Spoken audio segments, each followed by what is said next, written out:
Hello, community, and welcome back to another Keeping It Real with Dr. Anita podcast.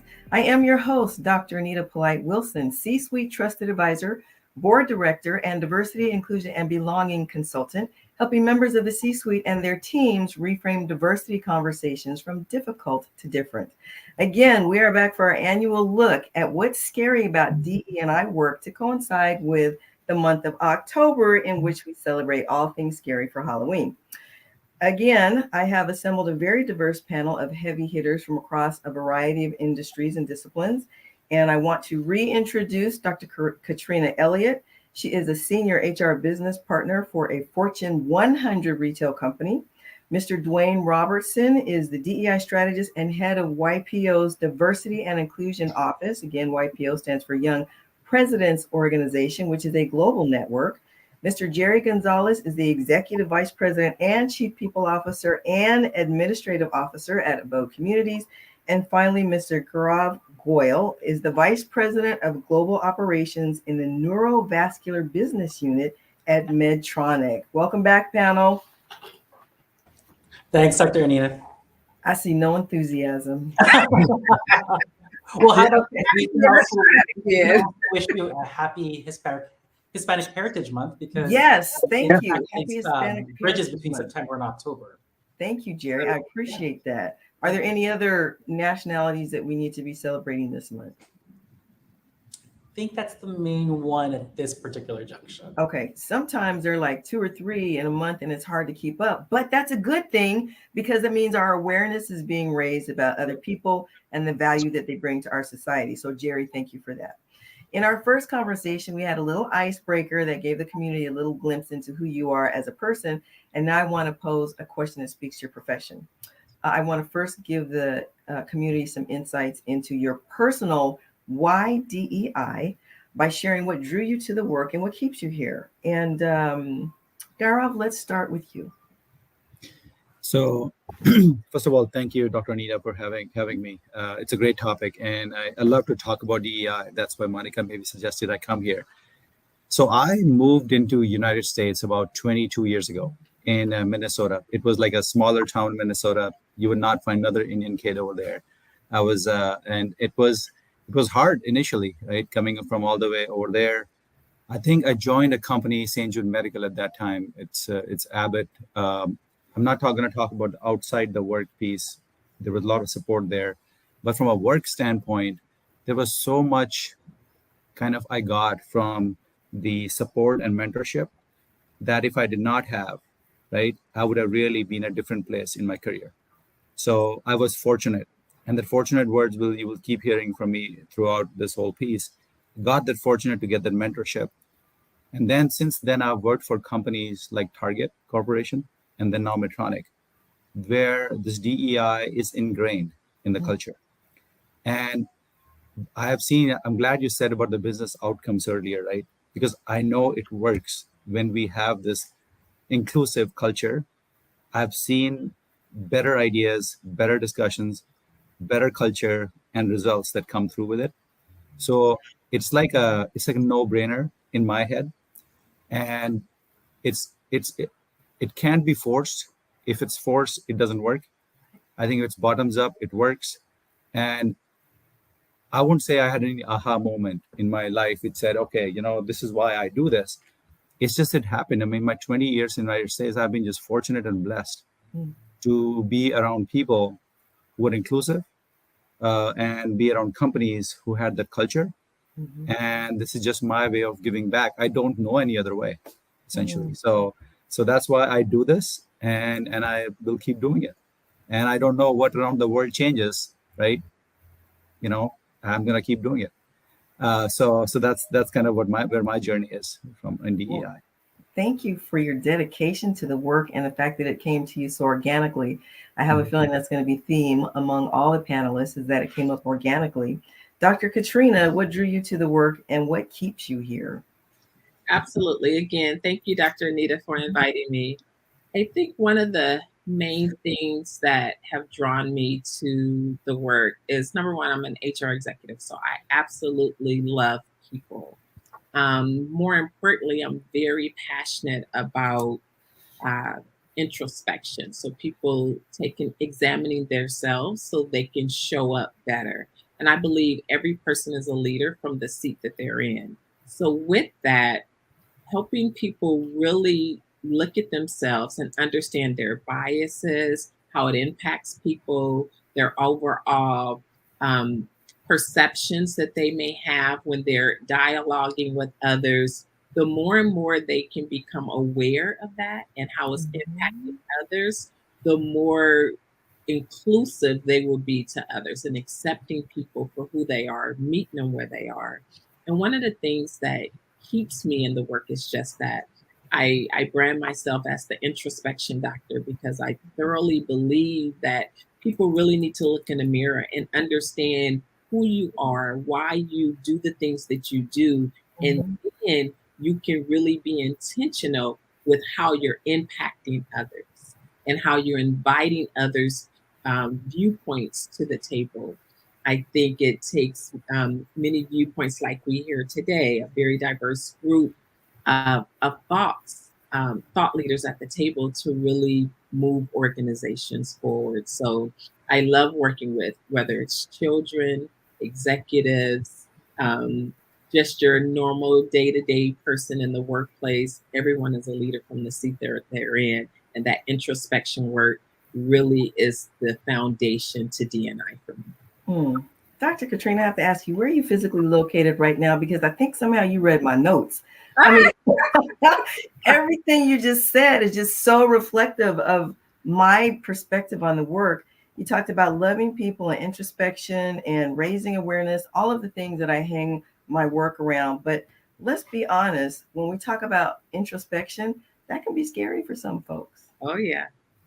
Oh, yes. So how do you get people to do that willingly?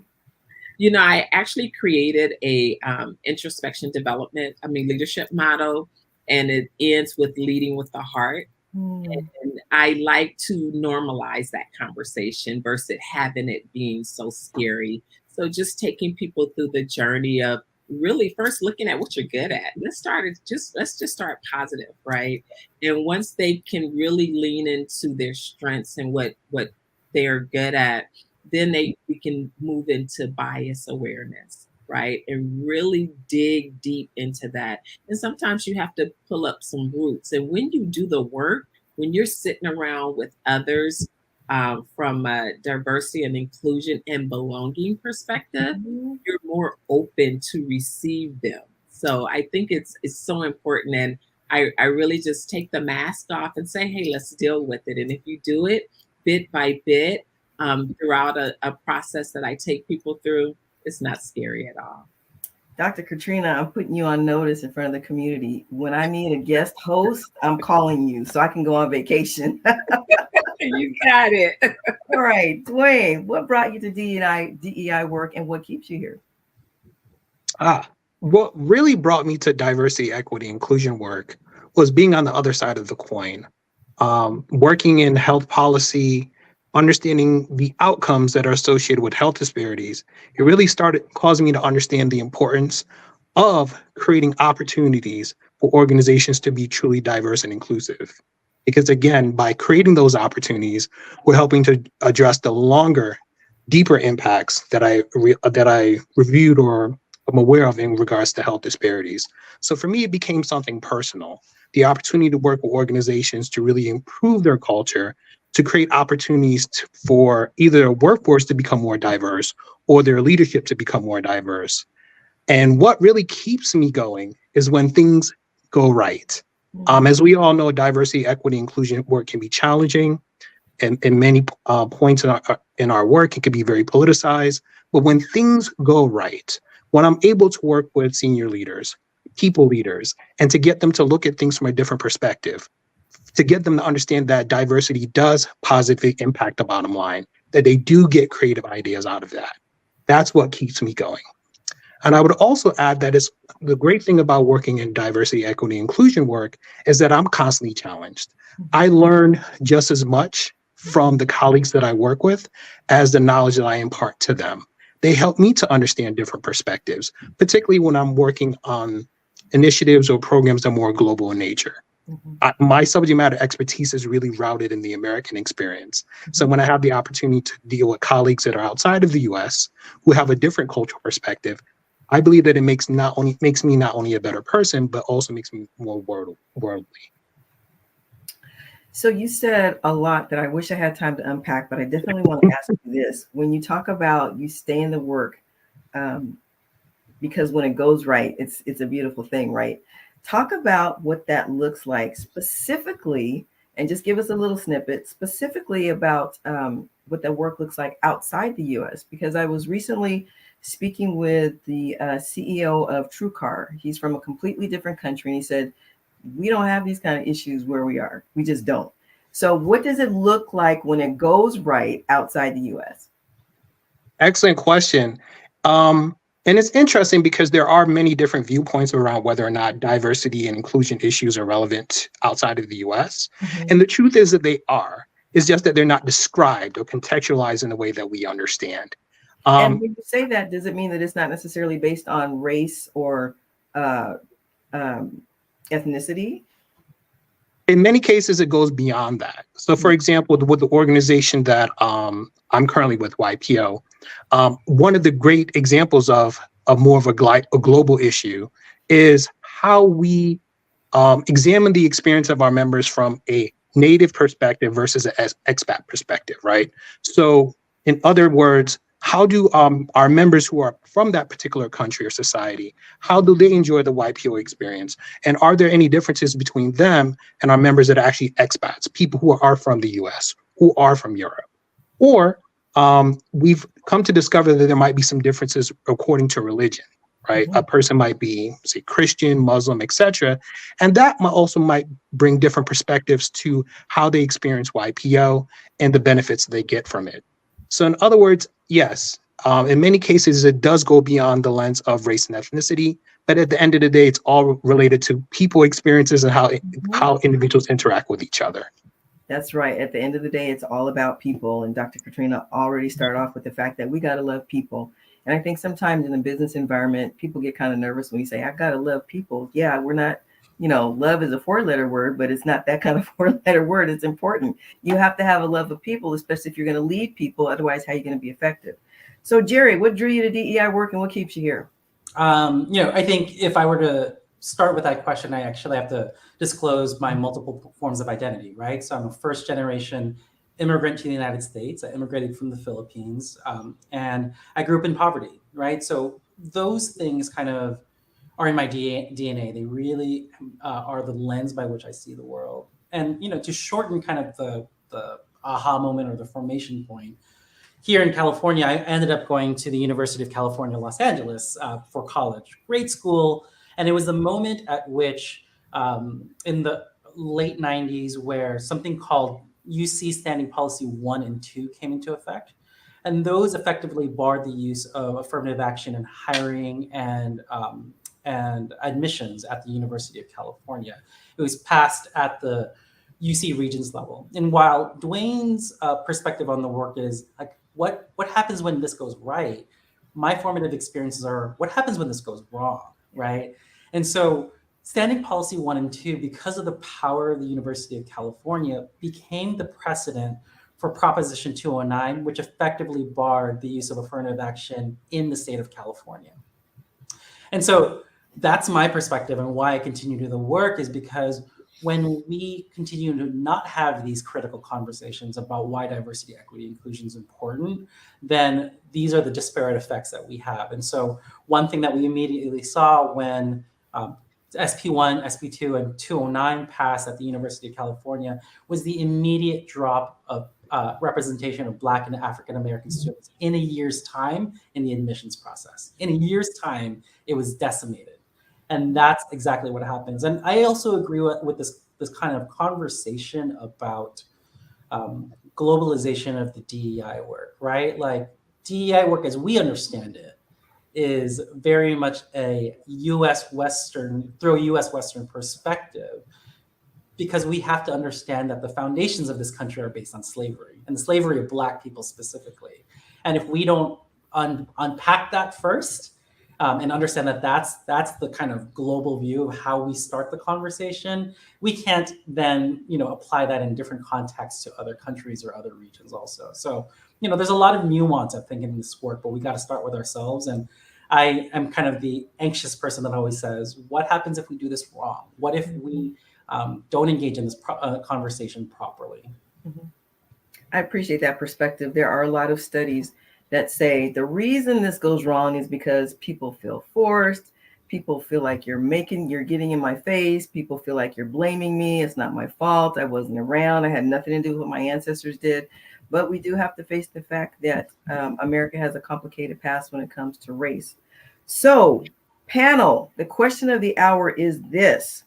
What do you find scary about the current trend of deprioritizing DEI to the point where some companies have ended the role of chief diversity officer altogether? Who wants to jump in and kick us off? I'm happy to start, Dr. Anita, because I like talking about disparate impacts, and that's where I kind of ended, right? Yeah. Here's some interesting kind of facts, and that this is what I always talk about in terms of like grounding the conversation in the real ways that DEI happens, right? So Black or African American folk make up about 12.1% of the U.S. population today, right?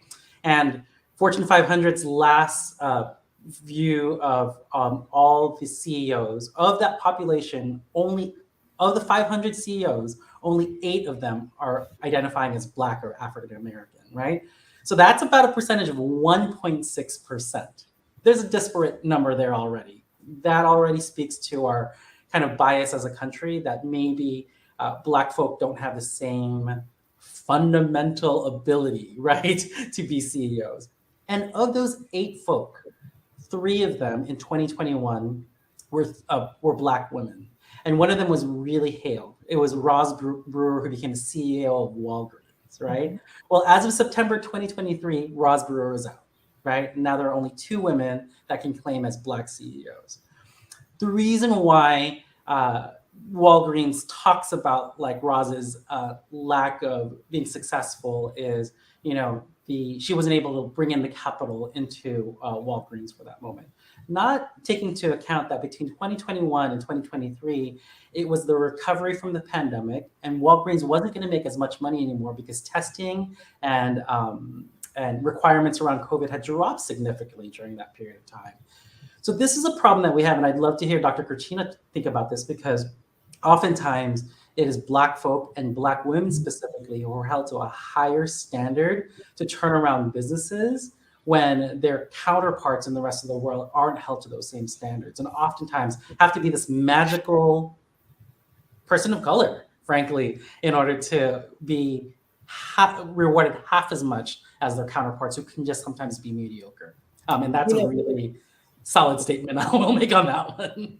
Thank you, Jerry, for that update and economic, status on what was going on with Walgreens and the leadership team. I appreciate that.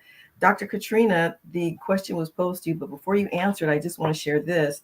I was having a conversation with a guest, and I was Mr. Bush, Michael Bush, a great place to work. And he mentioned that recently there was a study at Stanford that talked about the fact that by and large, white males were mediocre compared to women or people of color who had to work so hard just to get their foot in the door. So based on what Jerry just said about Black leaders and Black women in particular having to be held to much higher standards than their white male counterparts. Now, Dr. Catrena, with that little bit of additional information, what's your contribution to this discussion? Absolutely. So I concur. I believe that not only do I believe, I have lived experience with being a Black woman, a Black leader in several different Fortune 100 companies throughout my career, that I've always been held at a higher standard amongst everyone else. When I step back to 2020, when COVID hit, and again, working for a very large company and having a bunch of colleagues who are also in HR who leaned on me during that time. But within my own organization, they really looked at, especially the Black women, which is a very small percentage of us, but what do you think? Contribute to the conversation, educate us. And at some point, we had to pause the conversation and say, it's not on our shoulders That's it. to carry the organization through such a time based on our lived experience. It's really under, and that's when I really went deep into the introspection. Everyone needs to pause and become aware. Let's go on an awareness journey. And part of that awareness journey is looking at self. So yes, Black women are held to a higher standard. But women like me are normalizing that conversation in different workplaces and in different spaces because it's not right. I'm on the advisory board for leadership for UC Santa Barbara for their leadership program, and specifically dealing with the women leadership program. We talk about that in detail and really just bringing that conversation to the forefront and letting everyone know it's really a collective effort. And going back to your question, Dr. Anita, when you said, like, why is it a dispute? Like, why is organizations pulling out? I think because it was a check mark. They looked at it as a moment of time in 2020, and that was the trend, if you will. And there was not a lot of organizations who stepped back and thought about it from both Dwanye and Jerry's perspective. What if it goes right? And what if it goes wrong? I think both of those conversations or questions are extremely important when you're looking at the diversity and inclusion work, and especially the belonging piece. I think that was a big piece that was missing out of many organizations during that time. So now that the world is feeling the pandemic is over, then they don't feel like it's necessary anymore, because the conversation had to change. The language, inclusive language, had to be brought into the workforce. True trainings had to be implemented in taking the leaders through a journey so it's threaded into the everyday work of business versus let's step out and do deep, diversity and inclusion. It's like, no, it should be threaded into the everyday conversations and work and objectives and business goals and business priorities. And a lot of organizations didn't do that. So I think that's the main reason why we see the decline.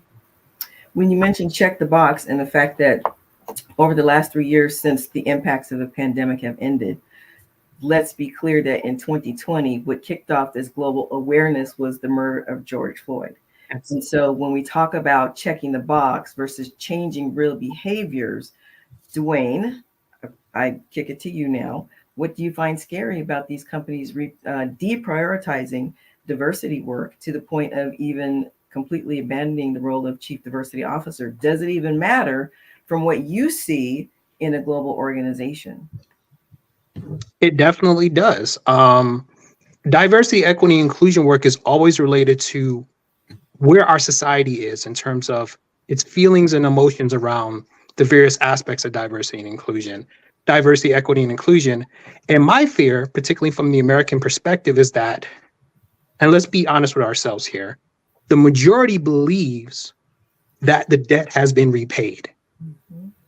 And that is very scary. And I think, Jeffrey, you set the context in terms of the American understanding of diversity, equity, and inclusion work and attaching it to the institution of slavery. And my concern is, if there's a growing belief among the majority that the debt has been repaid, one, these systematic inequalities that we're putting into place intentionally that now affect all of us will continue. And then I also look at it from an opportunity perspective, again, going back to the outcomes of health disparities. Then these issues concerning life opportunities, life experiences will actually become cemented over time. And that is my concern. Mr. Goel, let me ask you one final question before we wrap up this conversation. We've got about 60 seconds. Both Jerry and Dwanye talked about the debt and some people feeling that the debt has been paid. What do you feel about that? Are there some people that still think, why are we still even having this discussion? in general, right? I'll answer the scary part if you don't mind as well. Absolutely. I think the only thing I'm scared for that conversation is the momentum, right? We have momentum right now. Jerry, the numbers you shared, that 1.6% were less than 0.5% a few years ago, right? So there is momentum. Things are changing. Things are improving. So I have a little bit more positive piece to it. I do feel the George Floyd incident that really had forced some companies to check that box. They were not going to get there anyway. We had a peak of that, all that happening, but the companies that were already on that journey are still moving forward.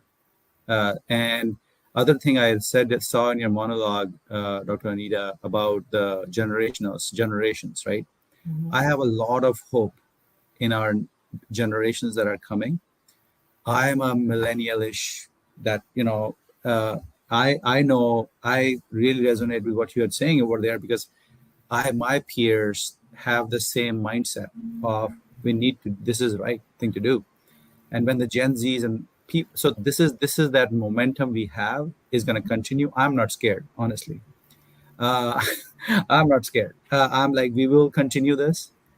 Things will happen. I see these new engineers are coming, caring about the environment, caring about each other, caring about inclusion. So honestly, I have that different. I know it will. Some companies who were never cared about diversity will drop off. Let Mhm. them drop off. They will see benefits in 5 years, and they'll be coming back. So Mhm. I think that's what my perspective is. I don't think debt has been paid. I don't know. I don't know about. I was not here. I cannot tell you. I can relate to the struggles of that had in the past. I do feel there is a challenge. There is a bias today against when I have a kind of African American Black individual in a room. I know there is bias eventually that exists, but I Mhm. do see that was very different 10 years ago than we Mhm. are today. So I see that progress. I'm hopeful. But I don't think the debt part can ever be paid from Yeah. what I know. So just kind of my 2 cents here. Well, community, I Yeah. dare say this was a thought-provoking discussion. And I think the best part about it was that we ended on a positive note in that society, over time, if they choose to be reflective, love people, think about what will go right and what could go wrong, there is hope. And we're going to discuss that in our next conversation. Please come back for our third real conversation from the C-suite with this amazing panel. And if you'd like to hear this podcast again, please go to my website at www.dranita.com. Spell out the word doctor. On the landing page in the top in the center, click on the link that says Keeping It Real Podcast. And if you'd like to know more about my services, there's plenty of information there as well.